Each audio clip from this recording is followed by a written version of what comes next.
Abusi su ragazzi dai 14 ai 19 anni, ma al vaglio c'è anche un episodio che ha coinvolto un tredicenne.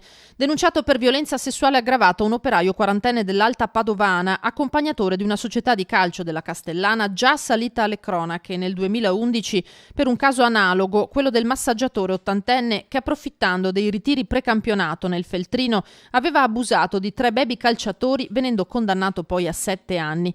I carabinieri hanno raccolto la denuncia di un sedicenne della provincia di Padova che, non facendocela più a sottostare a palpeggiamenti e rapporti orali, si è confidato con un insegnante.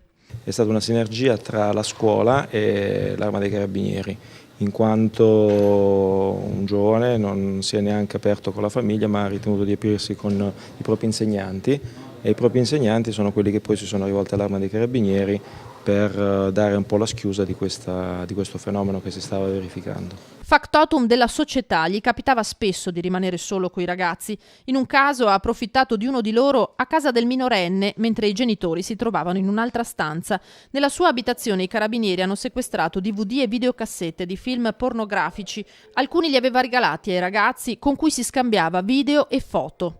Una decina i casi di violenza accertati, altri giovanissimi le sue attenzioni le avevano subito rifiutate allontanandosi dalla società. La vicenda è stata ricostruita a ritroso e andava avanti da circa 3 anni. Gli episodi sono sicuramente numerosi. Adesso cercheremo di verificare quanti ce ne sono stati, anzi eventualmente invito coloro che dovessero essere a conoscenza di episodi non a noi noti di farsi avanti e di parteciparceli.